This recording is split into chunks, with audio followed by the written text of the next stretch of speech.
Hello YouTube, this is Shirley426 and today we have the review of the P-Bandai exclusive HD Desultor. Now once again, it has been a long time since I reviewed a Gunpla and it is good to be back. Now, once again, I'll get into detail why Gunpla reviews has becoming slow a bit. There's a few reasons, at least in Korea, so I'll get into that later on a separate video. Alright, so this unit, for those who don't really remember or recognize it, is from the Witch from Mercury series. It did show up at the end of the series as well. So yeah, I mean it's totally understandable that if you can't really recognize it. Now it is technically even in the series there was a line where it mentions that it is an obsolete mobile suit. It is on the more older side from the Jetark Industries. But once again, according to the manual, it's still, is a decent mobile suit for combat. Once again, so at the time, a lot of mobile suits were focusing on connecting the human being and the machine. So for better performance, this one was more of like, let's make a typical mobile suit, but that can be used in all sorts of situations. So a more general mobile suit that is more of the category, if you ask me, on this one. Anyway, so once again, it's a mass production type. It has a visor, definitely has a militaristic vibe. I really wanted to get one, but once again, I failed to get the pre-order, so I had to use a different method, which wasn't really ideal, and I had to pay more, but once again, I'm satisfied with my purchase. Alright, so as usual, let's go over our review. So we'll be looking at the components and the articulation. So first of all, what you get, of course, is obviously the mobile suit itself. Definitely loving the design of it. Simple, well, not exactly too simple, but once again, it has a more simplistic design compared to the other units that we've seen in the series. And definitely the color scheme definitely gives out it's definitely a militaristic mobile suit type thing as well, or combat type thing as well. So in terms of components, here is what you're supposed to get. Now, because this is a very unique suit and mobile suit slash unique kit, we don't really get any leftover parts like we usually do in other P-Bandai kits, which are usually based on something else. This one is its original kit. Now, this may be shocking to some people because some people think P-Bandai kits are usually based on something or a recolor of an existing kit.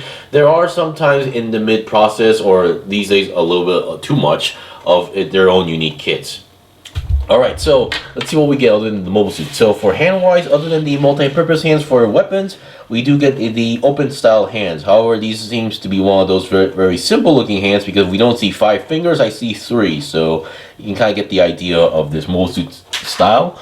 We get a shield. Once again, the shield is pretty simple from the outside, but on the inside we do get 2 extra magazines for the gun, and here's the peg for the main connection.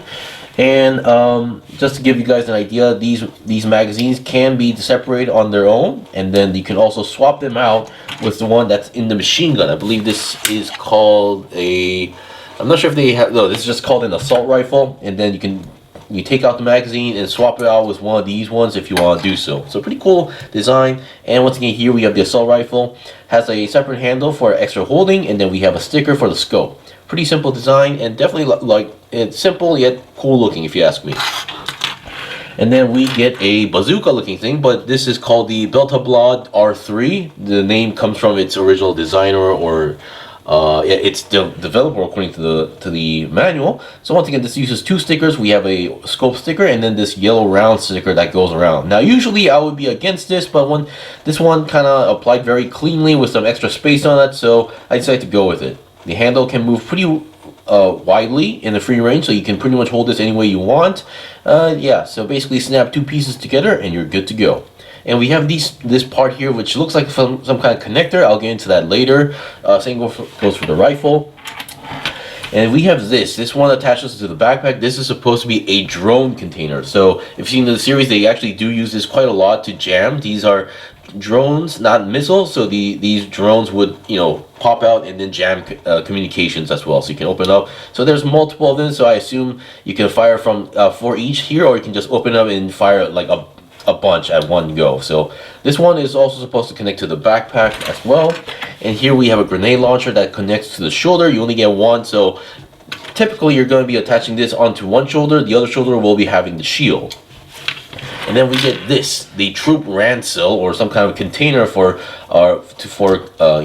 carrying troops or human beings onto the backpack. So yeah, this is a pretty cool concept. So if but once again, you can open up each side, and the inside is not like empty, so there's no hole there. But once again, if you like to have like stuff like that for non-combatant purposes, like for carrying troops, or like injured people, this could be a pretty cool concept if you ask me. So once again, this also attaches to the backpack, but now you have to make a choice. If you attach this, you cannot attach anything else onto the backpack as well, because this requires two connectors. And here is what I'm talking about. So if you look at the back, you can see there are these gigantic two holes on the back here. So these are the connecting parts. So you can connect it like this, in a sense like this. Now there's a sweet spot that connects like in fully. So yeah, there we go. There's a sweet spot there. And then if it's this, you can't really connect anything else onto the back of the on the back. So you have to kind of choose at this point. So other than that, you can also slap on the bazookas like here, but once again, they have a sweet spot, so make sure, because you can see inside there's a peg here and then a peg hole there, so you gotta make sure that everything matches up. But once you have it in, it will actually connect pretty freely, fully as well. Of course, with this, for example, there will be some collision with the back skirt. You can attach this, you can attach the drone container, once again, like that, or even the machine gun. I believe the machine gun goes like this, downwards. So yeah, you have pretty cool, decent connections here. Pretty cool if you ask me. But once again, it's really up to your preference on how you want to connect these things as well. So, but once again, if you don't want to connect anything and you feel like these are too much of a big gap of a hole, you can always also cover them up with these parts as well. Whoops, I dropped one. So yeah, you do get these parts so that you can cover it up. So if you want to, you can always do that as well. So really up to your preference. Alright, so now let's see what we got in terms of articulation here. So once again, let's see what we got.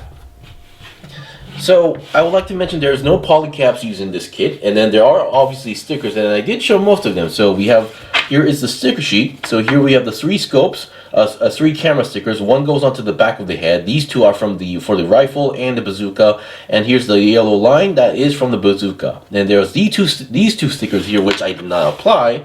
It's for the shield.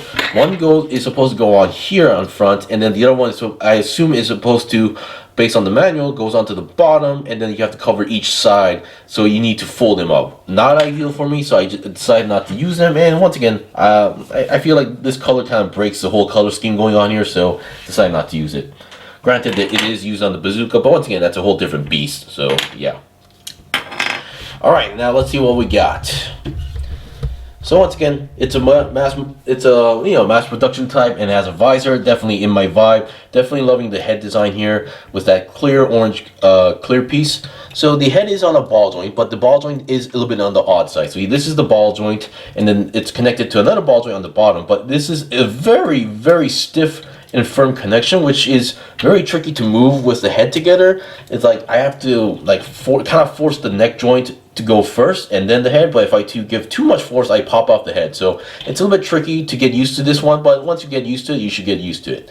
So because it's on the ball joint, 360 twist is possible. Going upwards is possible, not as much as you think, and then going downwards is possible. And here is that camera sticker I was talking about. But overall, it's a very simple build. It's just, you slap this clear piece on a plastic piece, another piece, and then you slap it onto the head parts. Very simple, construction, but still cool design if you ask me. Alright, now let's get the body here. We have all these parts going on here. It's all color separated, no polycaps. So pretty well done if you ask me. Then again, it is a simple color combination here, so yeah. So you do have a little bit of an ab crunch going on here. There is a movement. There is also another, some kind of a joint inside there, which allows this movement to go upwards all the way like that. And then 360 twist should be possible, or kind of. There's this part that kind of chips in a bit, but once again, if you know your way around, you can go over it and then be able to spin it 360.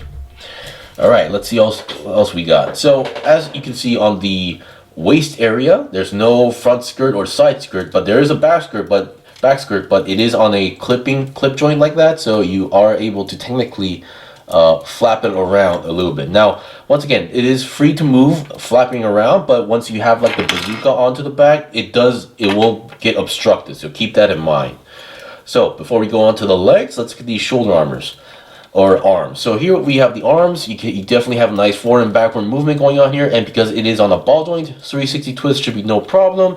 Going to the side 90 degrees or slightly more is also no problem as well.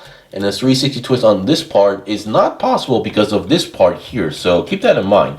And make sure you connect these properly on each side, because make sure this cutoff part is facing the back, because if you do it the other way around, you're not going to be able to bend the arm properly. I actually learned that the hard way. And you can see there's these holes. These are the parts where you can connect either the shield, like that, or you can connect the grenade launcher on each shoulder. So it's really up to you which way you want to have the shoulder grenade launcher, but they work perfectly. So keep that in mind. This is the way you're supposed to connect it. And then the bend wise, it's also possible. Pretty nice double jointed bend going on here, so no big deal. And then the hands are your typical ball jointed hands. Granted, the hands do seem a little bit slightly different than your typical Gunpla hand, because instead of 5 fingers, it's the more three finger type thing. And then you can also, let me just take off this part. You can also pull out this knife here. Now you're supposed to be able to push out from here a little bit and then pull the rest out with a hand to reveal the heat knife. Yes, this is pretty much one of the main reasons I bought this, is because I'm a sucker for built-in weapons on a mobile suit. Oops, wrong way of the hand. And one thing is that I saw this was pretty cool. Granted, the way how this was used in the anime, not ideal, but once again, you get my point. So this is supposed to be a heat knife. Pretty cool design. There's also another one stored into the other arm, so if you want to go full dual blades, you can do that as well. So pretty cool if you ask me. Now, of course, bringing it out is slightly tricky, and pushing it back in is also tricky, but once again, it's not going anywhere. So pretty cool if you ask me as well. Alright, so now let's get the legs. So the legs, very chunky looking or thick size going on here. Let's see what we got. So going to the front, almost 90 degrees possible. It's mostly, the joints can't, it's just the armor design is just hindering that process. Going backwards, almost 90 degrees is possible. Going to the side, and then if you just spread it out, 90 degrees is possible. So if you want to do some kind of a kick motion, it's also possible. And there is a side swivel, so no need to worry about that, despite having thick sides. And then you do get a nice bend going on here. Not the best bend, but once again, considering how this is considered an obsolete mobile suit, I think this should be enough. And then for the feet wise, we have a very odd looking ball joint connection feet here, which also has a nice pivot joint that can go each side, and then you do get a nice toe bend going like that. And whoops, and yeah, I just popped out the side joint, but once again, you can push it back in pretty easily as well. Alright, so we've seen the basics of the unit. So articulation wise, it's pretty decent. It's definitely a modern type kit going on here, so articulation should be no issue as well. So I think there's only a few things left to show, is to demonstrate all the equipment here. So I'll be right back with the first combination. Okay, I'm back. So here we have the first demonstration here. So here we have the bazooka and machine gun on the arms, and then we have the troop carrier container onto the backpack. Now, like I said, if this is on the backpack, you can't really store anything onto the back. But despite that, you can still hold the bazooka. Granted, depending on how you hold it, this may actually collide with the backpack. But once again, it's really up to your preference or how you do it. Now, one thing I have noticed while using the backpack, not using the bazooka. Now, the handle does go into the hand with no problem. However, because of the design here, the handle doesn't really go fully in, so that is a kind of an odd situation. But I did also look at the instruction manual as well. So there is a way to hold it, so you have to really you have to pull up the hand as much as possible so that it can bypass all those limitations, which is technically possible, but it's gonna require some practice. But once again, yeah, so this may feel a little bit tricky at first, but just keep that in mind. And then once again, the rifle, you should have no problems. It just sticks in there into the handle with no problem. Shield attaches to the shoulder, not loose at all, despite how short the peg looks like. And grenade launcher, also no issue. Alright, so we've seen that example. The only thing that I have left to show is to apply all the storage units onto the backpack, other than the troop carrier. So I'll be right back. Okay, I'm back. So here we have the final demonstration here. So once again, I pulled out the blade. Once again, there's also another blade onto the other hand. So if you want to do that, you can do that. And on the backpack here, we have the bazooka and the drone launcher. So once again, you can close that up. And once again, they are a pretty perfect fit with if you connect it properly. Once again, you can also not only store the bazooka, you can also store the machine gun. However, compared to the bazooka, the machine gun doesn't really have these specific holes, so they won't actually give you that feeling they're like they're fitted as much as tightly as they are compared to the other units. Oops, sorry about that, I touched my tripod. But once again, as long as it's like this, you're good to go. So it won't have the strong connection, but it's like there, it's hanging there, and it's not a loose fit at the same time. So it all is good. Anyway, that is pretty much it for the review. So this was the review of the P-Bandai exclusive HD Desultor. If you guys got any questions or requests in the comment below, I still have more stuff to buy and build and make reviews out. So please stay tuned. Until then, see you guys next time.